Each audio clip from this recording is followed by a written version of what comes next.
इस वक्त एक बड़ी खबर है। कृष्णा घाटी के जंगलों में भीषण आग लगी है। सुरक्षा एजेंसियों ने संदेह जताया है कि भारतीय सीमा में घुसपैठ के लिए पाकिस्तान की ओर से घुसपैठियों की मदद के लिए ये आग लगाई गई है।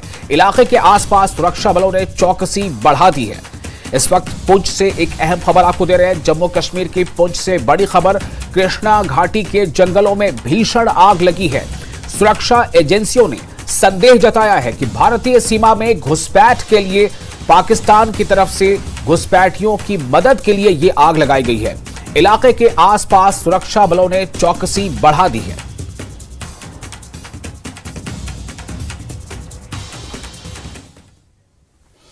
और भद्रवाह में सेना ने एक शख्स की जान बचाई। इस शख्स के बारे में बताया जा रहा है कि ये 150 फीट गहरी खाई में गिर गया था। सेना के एक जवान की नजर पड़ी तो उसने फौरन पोस्ट कमांडर को सूचित किया, उसे खबर दी।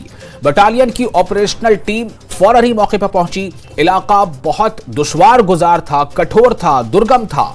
ऑपरेशनल टीम ने जान जोखिम में डालकर गहरी खाई में उतरने के लिए रस्सियों के सहारे से उस शख्स को बाहर निकाला।